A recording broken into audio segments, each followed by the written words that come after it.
Cool. So tonight we're talking about acne and botanicals that can help for that. Okay, so the first thing that I wanted to touch on is what causes acne. So first thing is excess sebum. This is why when you have teenagers, this is usually a time where they start battling with acne and pimples as well, especially because of the androgens that are in overproduction. And then there's a certain bacteria called C. acnes that feeds on the sebum and on the triglyceride, so it converts them to free fatty acids via an enzyme called lipase.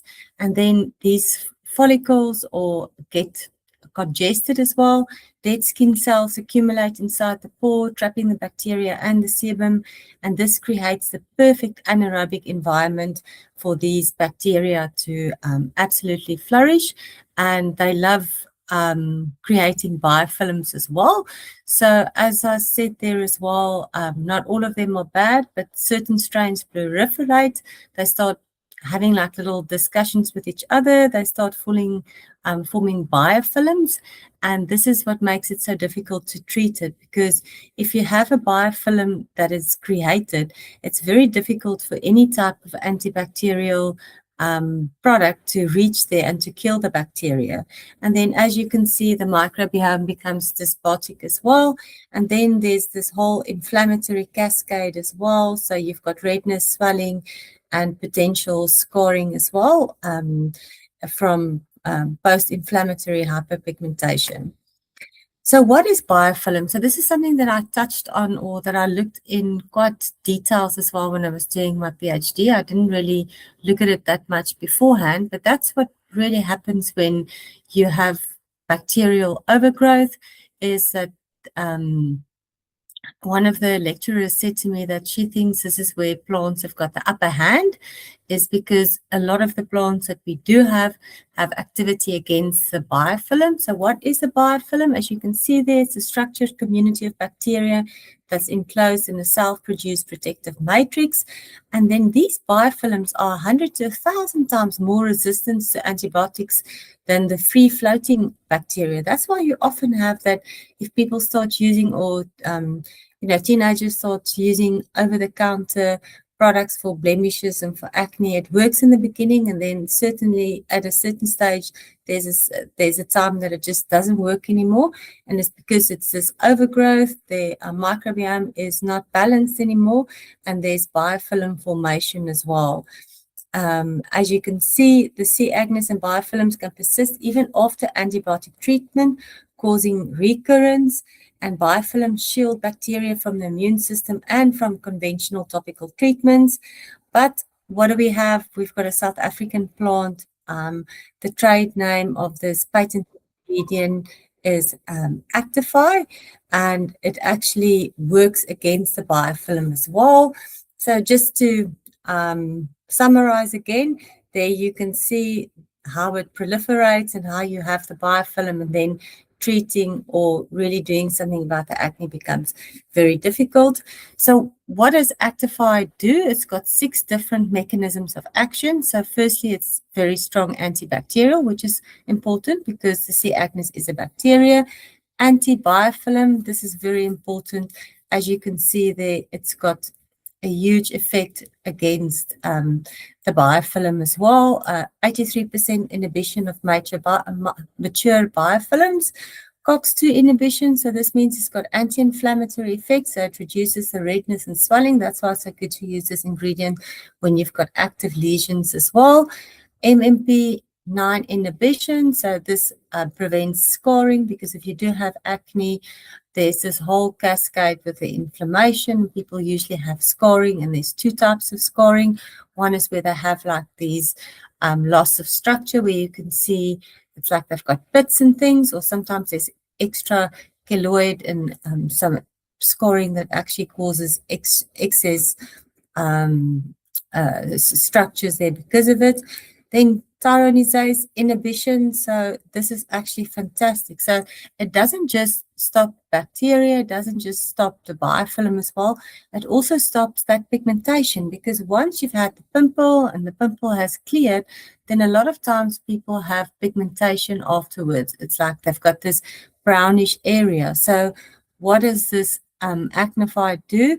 It fades that as well. It inhibits that enzyme that just secretes more of the melanocytes as well. And then the thing that we're very interested in is it's non-toxic and it's safe because, as I said before, a lot of time plants have antibacterial activity, but then they're not safe. So just quickly going through the numbers. So that again, this ingredient is the same as the other studies or the other ingredients that I've touched on before. There's in vitro evidence and also in vivo, where they looked at in vitro is in the lab, in vivo is in humans as well, where they looked over a 28-period day and 5% inclusion level. So usually with vitamins as well, if the study or the in vivo clinical study was done with a certain inclusion percentage, I always use that percentage. Otherwise, you can't really go with the data. So there you can see 82.8% quorum sensing inhibition. So this is very, very important. As you can see there, what does that mean? So it disrupts the bacterial communication. So if the bacteria can't communicate with each other, that means you can't have the biofilm formation. It stops 93.8% of the DNA production inhibition. So it weakens that biofilm structural scaffold, which is very important. 99% lipase activity inhibition. So it stops the sebum conversion to irritants. 83.3% mature biofilm inhibition. So it penetrates the established biofilms in vitro. Then again, 96% of the MMP9 enzyme inhibition. So you've got anti-scarring, structural integrity that is maintained. And then 19.3% cell migration increase. So supports skin renewal in vitro with a scratch assay as well. Then also they had an in vivo study where they found that there were results within 14 days already with two types of papules and pistils as well. So, I mean, that's very important if somebody's got active lesions and they want to do something about it. A lot of times the scarring is caused by actually not acting fast enough, and this then counteracts that. So what is also part of it, then just touching again on lactosporin. I actually got some very nice data today on lactosporin again, and all kinds of other products that it has applications on as well. But as I said before, it's a postbiotic. It isn't our facial wash. I'm working on an intimate wash as well. It's got 12 different patents on it. It's stable. It inhibits 5-alpha reductase, so it means it actually even has applications for hair loss, especially androgenic-based hair loss as well. And it's comparable to benzoyl peroxide, but without killing all the bacteria, which is also not something that you want, because we've spoken about the microbiome, all the bacteria that you've got on your skin. So you want sort of like your garden to be healthy. You don't want to just kill everything. So then the weeds can actually grow better if you can see it, if you want to, look in pictures or think in pictures.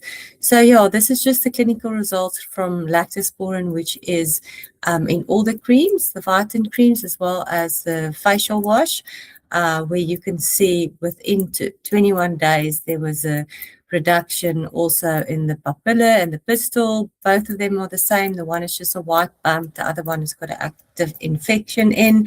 But then look at the comparison to benzoyl peroxide, where you can see the microbiome with lactosporin is preserved because it's a postbiotic, and with benzoyl peroxide, it's disrupted. That's why it sometimes makes it even worse, because you've absolutely disrupted your microbiome. And then, most things, it's a cascade just leading to a lot of disruption. You can see there's better sebum reduction as well, because it is the excess sebum that actually causes a pimple in the first place, and then also the comedone speed faster with the lactosporin. Now we're talking about after the pimple, the post-inflammatory hyperpigmentation. So I'm very excited about, because I think it's something that I didn't really look at before, but if you look at the data on Actify, you'll see that it actually works against the bacteria and the biofilm and everything, but it also works with this post-inflammatory hyperpigmentation, which is important because a lot of people, after they've had the pimples, still sit there with the pigmentation issue. So as you can see there, it is a color problem because the skin is usually flat, smooth to the touch.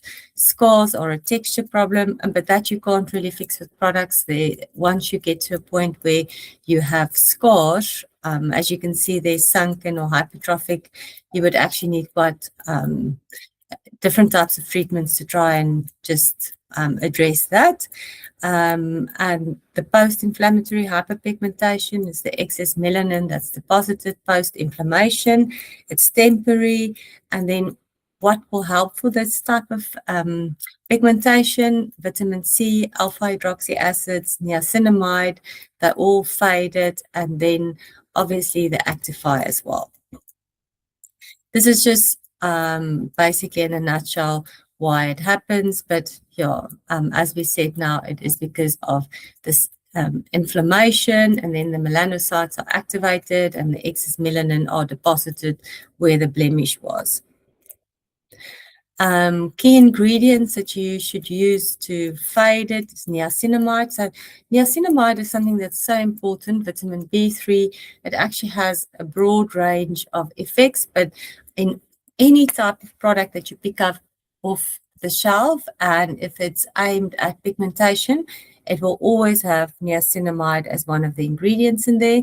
So in Vitant, we also have niacinamide in our creams, but we do have it in the Clear Wish as well, the Clear Wish serum. Then alpha hydroxy acids, they exfoliate the pigmented surface cells, accelerate cell turnover, so it also helps with faster mark fading. It also helps for that smoother effect, and that's in our smoothing gel. Then Clear Wish, as we said, it also helps with the pigmentation, so it blocks melanin synthesis at its source. And then vitamin C is also very important because that also helps with pigmentation. SPF is very important. I always get across when people say that there's one product that will address everything. I always believe it is a system. If you use anything that's active, whether it's Actify or, the smoothing gel, you have to use SPF as well, because if you don't, these pigmentation and the scars and everything will just be worse. So you'll see in all our acne protocols, there's always a call for using a daily SPF afterwards. And then obviously the Vitant one has got the lactosporin in as well as a little bit of bakuchiol. And yeah, it is SPF 30 and it can be used in the mornings. This is just talking about Skin Smart Day Cream. It's just a little bit stronger than the daily SPF. So what is our acne system, or what do we usually recommend to people? So in the morning and the evening, you have to cleanse. So using the foaming wash is very important. The key actives in there is lactosporin. We've just touched on it. It's antibacterial. It's got so many activities, so many patents on it. I think 12 at this stage, and more are coming. And then the Bulbine frutescens, a South African plant that's very soothing and healing, and that was traditionally used for burn wounds. And that just creates the right environment to make sure that your face is clean, but without stripping it. Then morning and evening, using the Clear Wish serum as well. Sorry, it says gel there, but it's actually a serum. Which are the ingredients in there? It's Actify that we touched on. It's that South African mint plant with the 6 different pathways to target acne. There's Bioskin in as well. That is a prebiotic. It's also microalgae based, and it's also got studies on acne and blemishes. And then niacinamide, because that has got such good synergy with a lot of these ingredients. When you look at their data, even in vitro, they've done some synergistic studies with niacinamide showing that it actually amplified its effect, and the niacinamide along with the Actify will help with the pigmentation as well. So this is a great product to use morning and evening if you're a teenager or you have a teenager and they're struggling with their skin. Then, as we said, part of the reason why the pimples are forming in the first place is because of the excess sebum, and then these pores are getting clogged up. You're not shedding shedding or getting rid of the skin like you're supposed to. So using the smoothing gel is fantastic. So this is not really for active lesions. It's more for if you have blackheads or pores that needs to be cleaned out. So people can usually start with this 2 or 3 times a week. You can see the Skin Perfect got data there, 43% reduction in blackheads, and it increases your cell renewal. It also helps with the absorption of your active. So that's also very, very nice. People can use it, or even the teenagers can use this 2 or 3 times a week. Rather start slower. It also just depends. Like for me, for instance, I love the smoothing gel, but I basically only use it on my nose because that's the area where I need it. And some of the drier areas I just steer away. And I know that there are some people that do that as well. So if you have a lot of congestion, a lot of blackheads, then you can even use this twice a day if you wanted to. If you've got a problematic area that you want to focus on where it's not active lesions, or it's more blackheads, more uneven skin tone, then the smoothing gel is perfect for that area.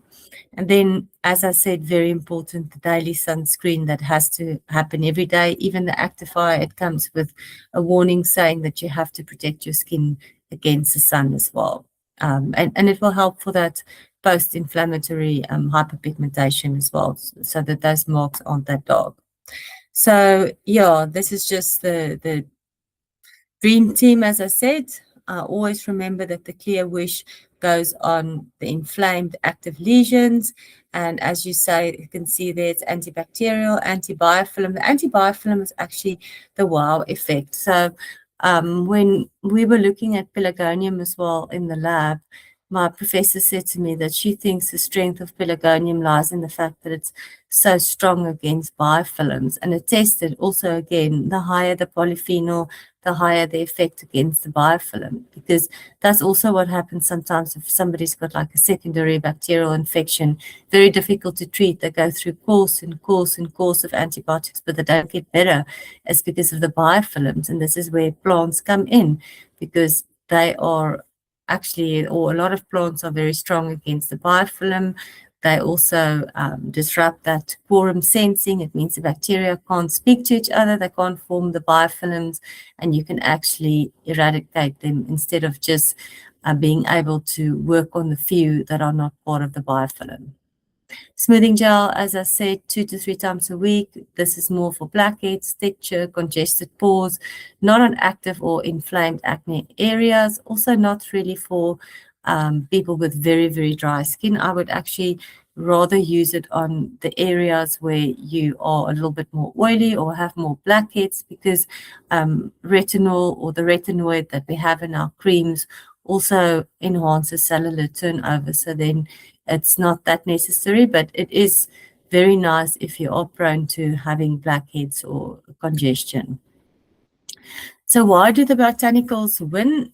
So firstly, no resistance. This is something that's very important about any botanical. It's because there's always differences between plants. They have various constituents. They always have the same constituents, but the concentrations of these constituents vary within certain references, because obviously with a plant, it's not a synthetic compound that you manufacture that you know that it has a certain concentration. It depends on a lot of factors, when it was harvested, how it was extracted. In the end, you do have a spec, but there's always some variation. But that's actually fantastic, because that means that the bacteria can't become resistant against it, because they never know. There's always going to be slight changes as well. But there you can see, no microbiome disruption as well, and multiple pathways. So this is just topical antibiotics, benzoyl peroxide, and then the Actify and lactosporin, such as we find in the Clear Wish. They all kill C. acnes, which is great. Target biofilms, as you can see, the Actify and lactosporin quite substantially, 83%. Microbiome safe, no, as you can see, a clear wish preserves it, and antibiotic resistance risk, and then obviously there is no resistance from that combination. Then also at the anti-score activity of it, nothing with benzoyl peroxide or topical antibiotics. But remember, there was with Actify that effect on that enzyme, so that you maintain the structural the structure of your skin, and then your post PAH fading. You only have that with the Actify. So if you have post-inflammatory hyperpigmentation, you're still going to have it with the benzoyl peroxide and the topical antibiotics, but not with Actify. Sebum regulation, so obviously benzoyl peroxide and the topical antibiotics will work, but the lactosporin and the Actify as well. And then the safety profile. So obviously here the botanicals are much higher. They're non-toxic, non-mutagenic, don't really irritate as well. I think the worst thing about a botanical can probably be its smell, or even sometimes with lactosporin, because it is a metabolite. So, but from a toxicity point of view, it's very safe. So the take-home message tonight: acne is not just one thing, it is a whole cascade. It's a sebum, then you've got the congestion, then you have the biofilm, then the inflammation. So the idea is to treat the whole cascade, not just one step. So Actify's got 6 different pathways. There's no single ingredient that does this. It's antibacterial, anti-biofilm, anti-scar. It fades your pigmentation, it's an antioxidant, and it's safe. And then you can prevent this pigmentation as well. And that's actually, when I spoke to the 2 girls that did their study on this ingredient, they said that for them, that was one of the effects that stood out the most. Biofilms are the enemy. This is the one thing that any other OTC can't really work on, but we know that biofilms are what causes us, whether it is with acne or upper respiratory tract infections. The working against the biofilm and destroying the biofilm is actually the beginning of healing the skin as well. And then obviously the microbiome defense, we've spoken about that. The Actify and the lactosporin maintains your microbiome, making sure that you have all those beneficial bacteria still. And then obviously, as I said, one thing that people must never forget is that you must use SPF every single day.